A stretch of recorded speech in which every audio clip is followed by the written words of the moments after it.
okayfm 101.7. Yanko lawyer Godwin Edudzi Tamakloe Pleads aide ma His Excellency John Dramani Mahama, member of the NDC legal team. Kansa me watching. For Kantinka Kwame Tikashi and of image also make sure with you for me. A telephone you know, just name of Finch Apostle. I see Nadia Diagoma so Yanko Paya. Ami. And run me who a ye and you may be social media. Say, a sin north. A trouble we, you know, Nipabia could see you. Momara Shabby near Udin Kunim Ewo. Adanya, yes, we could a year dual citizenship. Now, I want some to say, Minims are semi courted ye, young room, but much man for a dear bay, the AC. You once again, me that baby, Minya Gary Nimako Bia Mechiano. We may fa family. I would you want Gary? Yeah, may fa with video so action say on join a Mafia move.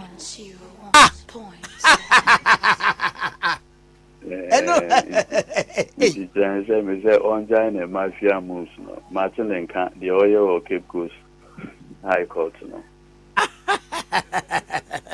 Nessa patapa pieto yademra na woro enti se bia we kwanza obezi on rules appeal to you know a Mafia move so on Bragari wunia Edudzi jai ono ani misinia translate omumienu na aja omo yes a Mafia move we atia ewo wow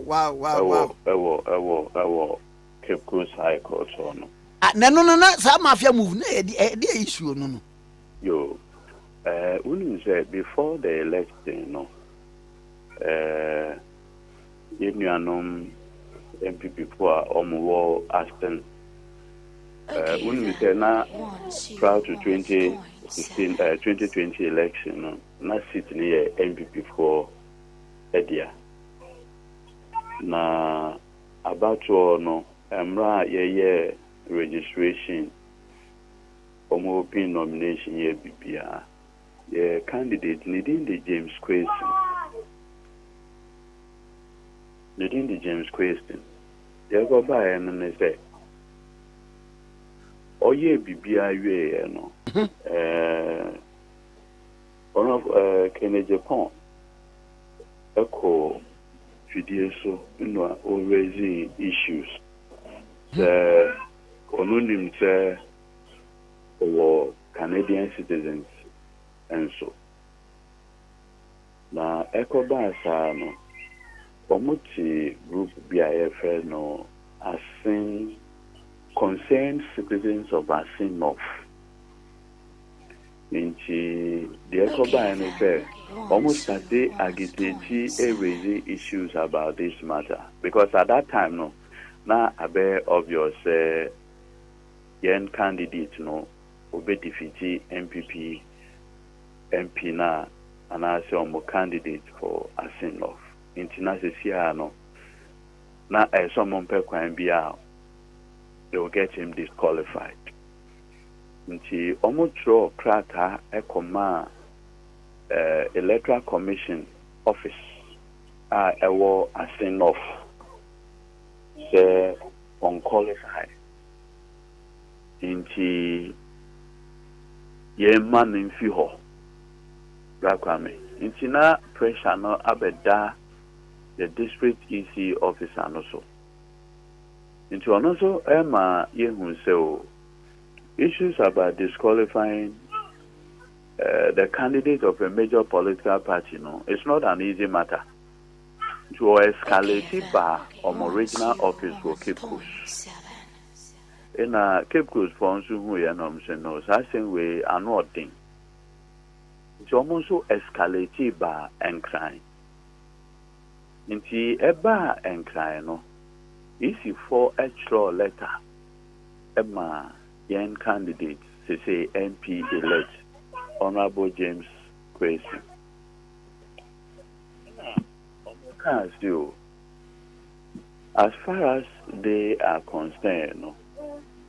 Back and back your line is. Me was meet you, pal. That's it. You see, Omoba Abontin, that's the consent citizens, no. Omucho Kratana, easy for extra letter.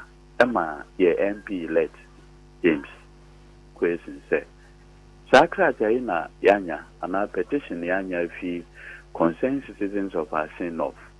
Na almost say, oh, do I. Okay, Mammy too. Now, what do our nationality?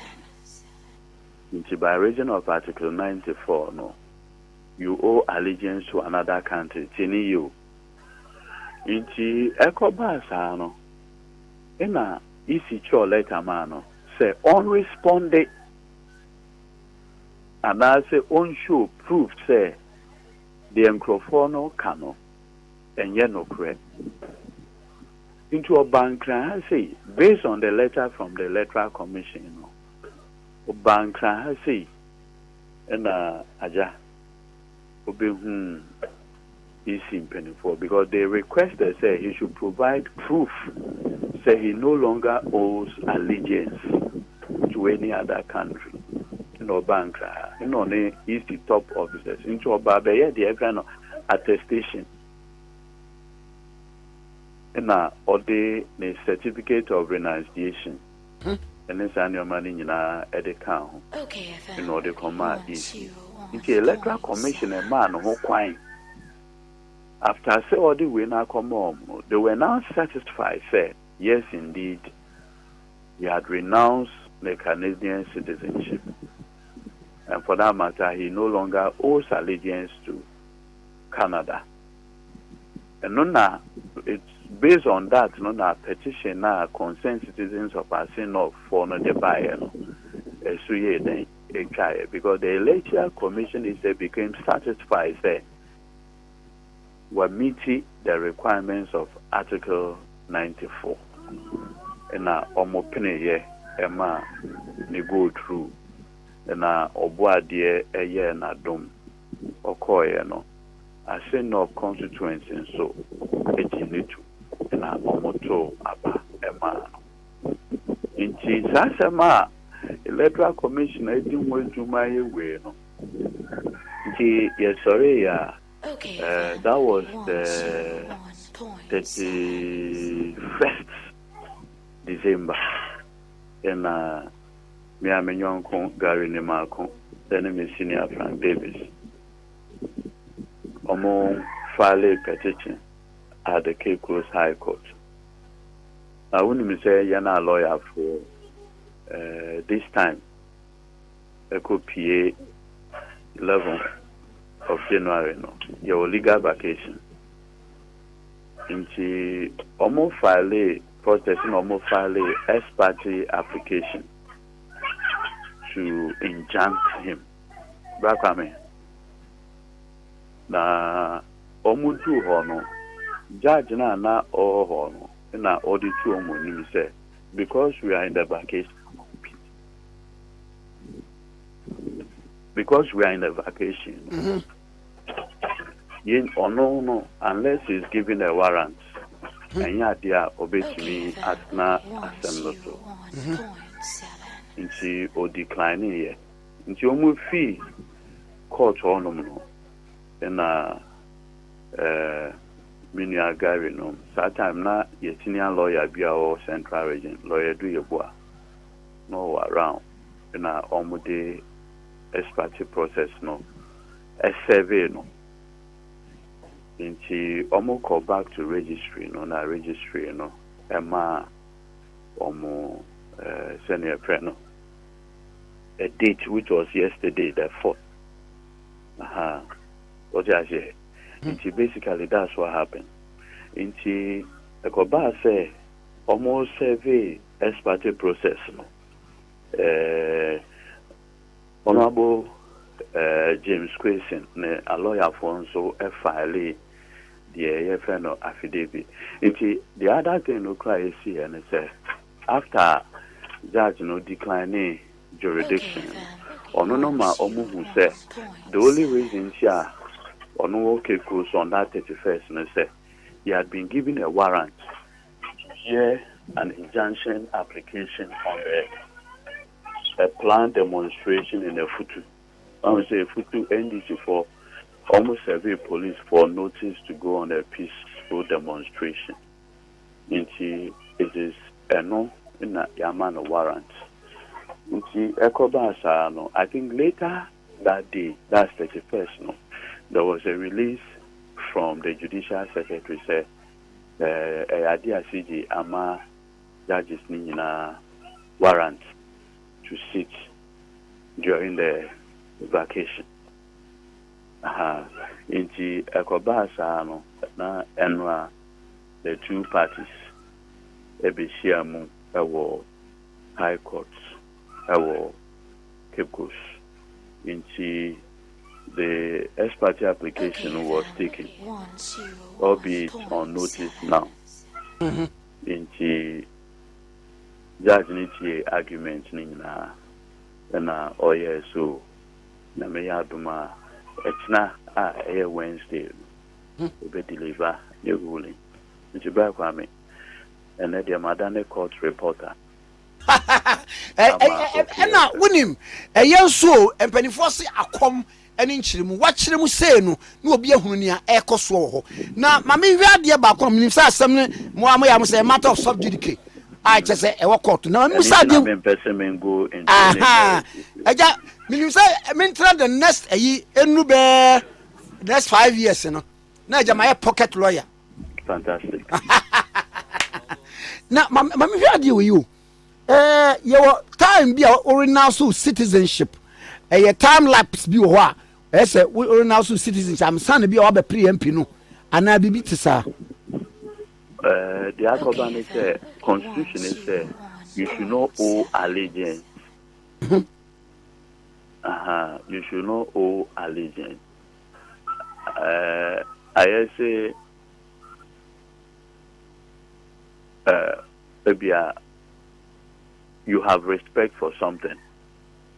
Into at what time in the bit me I can say respect our woman's no longer allegiance is a matter of personal choice. A personal decision I will be taking. Say and maybe mesum you can see it's not make me I can say means to move you. Say wo because you obedient to me say mesumo and I mensumo. It's a different matter altogether. Into Oshia, the Honorable James Quayson, Oshia around December 2019, or apply to renounce the Canadian citizenship. So basically, that's what happened. Black woman. And where the maminya o nature say be deliver judgment here. No. Ruling. Sorry, usually, ruling. Usually no. Say the application, but you ruling. Yeah, on the application. Ruling. Say a substantive one and not judgment. Judgment aba. And where the matters na why me feature so watch out pa. Me challenge so. Me official panso. Na answer na obekọ no. Petition so at the whole. Mo the petition akọ Supreme Court. Yeah, I know. Me who say idea Mistinia lawyer Kotuampa will enter appearance at the Ama candidate Akufo-Addo. Since no been a kind, the battle lines are drawn. You say the coming days or more answer to the petition will be. Okay, we'll take it up from there. Now, Mama, heard you. So what to say? Wamubu sabe ya say aba ye de ball techino. E da ha otwe ba. Na omo. Yes, sir. There be out. Sir. There be yes, sir. Say sir nanka. Nipa bi ewu wi asi a ewu mi. Na you see, I've got no go for din command. They run commentaries like the C 2012 ni sasu bia na sie. Enti enkoye an exercise in futility. Say bia be kokora na bia ntimi anko ye ama mo ana we difference wom. Oh, difference no there it won't be brave. Okay. We share Jinasua 2012 petition. Yeah, the MPP for Edeko, yeah, Jake, and may his soul rest in peace. Dr. Mahmoud Bamia, and then I don't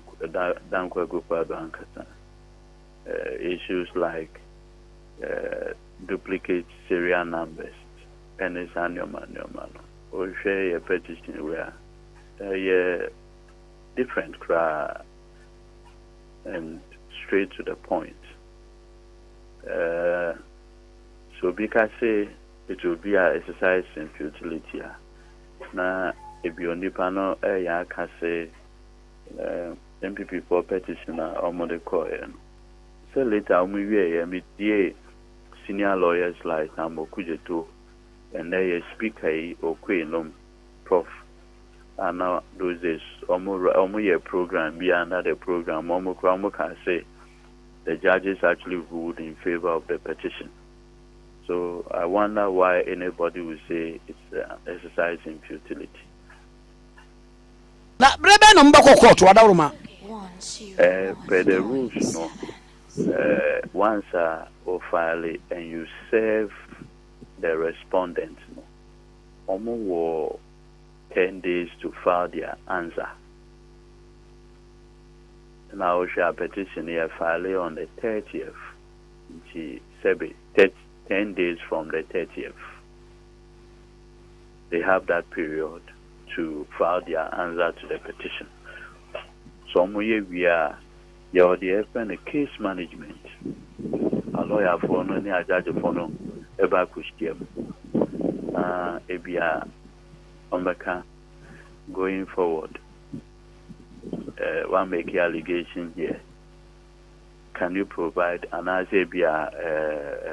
respondents no bit me about you? One make allegation can you provide further and better particulars of those allegations? Petitioner also based on the request for further and better particulars, on also be file the further and better particulars of those processes. Into at the case management level, you might be briefed because of the judges at that point can also order say, since why indicated say you'll be calling 5 witnesses now. Let those witnesses file one will say petition and yet you don't plead evidence. You're not a lawyer for you. It's like a writ. So in a petition you don't put your evidence there. Oh, okay. You only plead the facts. Only facts. Over at the case management level, then they will now order you to file the FNO or your evidence now over Bejinaso. And now we know myself. You find a witness statement. Into file a witness statement. Now munina NCBA. Now kufadon so file the answer. Obe indicate say improve of the case no. Obe fair one witness. Ebia Pa Peter McMahon since he's the chairman of the campaign. So into ebia say utie Pa Peter McMahon why interview being Joy FM or no crack you at the right time almost to be proved say electoral commission Emma candidate Mahama voter no one deserve it, which basically confirms your case I had their court no so because it's here no MPP for through their campaign chairman Pa Peter McMahon was here to say no maybe cause who election now and you're normal. Ayi na mo George for no. 1 minute. Okay. The empire saying and say who could not simply so castle my opponent isi order a middle wamano vote own deserve. You are basically acknowledging say the election was not properly done and because under no circumstance say electoral commission Emma will be voter Ghana for and to Amano. Then it is no longer an election by a selection. What you say? It is yeah, I say ebia say Peter McMahon waje tum. Ebia na Akufo-Addo so or no Peter McMahon never bear any witness. Once the case commences, it will help so that in the process, he will come and show the number of votes are easy. At the can, John Mahama dear, such as here. And if that alone is even established, it makes the very election of Krano flawed. Such as here. Because if I'm saying... a question I mean, say, Mekai said 2012 petition, no? There were irregularities, more practices, overvoting, unsigned pin sheets, and what have you. Nayana Mudiria Mubisa said, was it substantial enough to overturn the electoral results? And America say, one who said constitutional, I will go into the merit, but also constitutional article 63 now will provide the constitutional mathematics. One who said there is a mathematics of the constitution. For instance, constitution can say the president shall appoint majority of his ministers from parliament. And yes, sir. The constitution can be sir na ene na Akufo-Addo was a 125 ministers. Then it means 125 about 67 or so must come from parliament. If you do anything below that now, you will not meet the constitutional threshold. Those are constitutional matters we need to unravel. It is a 63 can say soon if 50% plus. And all those the mathematics of the constitution will come into play. So there are a lot of matters that will be coming up. Like I always say, it is too early days yet. H. John Dramani Mahama was sure on all the 5 witnesses never. At the case management level, a judge for Bema Equine to file the FN witness statements. Once the witness statements are filed, unlike 2012 petitioner Philip Addison, only the Dr. Baumia, I will give the evidence in chief answer cross-examination by this time around, when you file your witness statement, it is considered as your evidence in chief. So the only thing left will be cross-examination. When we say process, na kobano. Okay. 5 witnesses now. H. John Dramani Mahama ever call The only thing that once we are done with the case management, you have filed a witness statement. The next time, then they will say. Miss Senior Akotompa will start cross-examination of the 5. Into only 5, the cross-examination of the 5 now. Then the first respondent, EC, almost a witness, and so be mounted box. When you file the witness statement at the case management level, into the only thing is cross-examination. When you feel then the second respondent, now Akufo-Addo, and also the witnesses. Then the addresses. Then judgment. That's all. Well, yeah. And yet, young man, matters just one day, but so many now you and a baby. Oh, Black Woman say, I don't know. Okay, say, as much as possible, the petition should be adjudicated upon within 42 days. But say yes, a man proposes, God disposes. So it can be 42, or it can be more, or it can be less.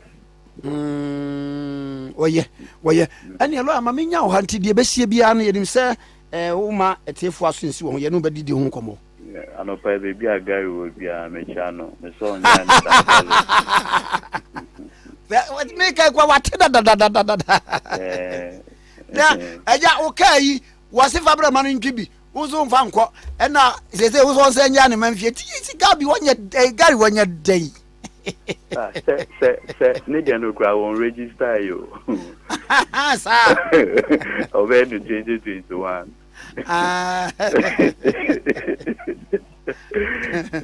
Mati, Baba, Japaso. I think commercial, bra. Okay, 101.7 is in lawyer got the Edudzi Tamakloe na yenene enkomo okayfm 101.7.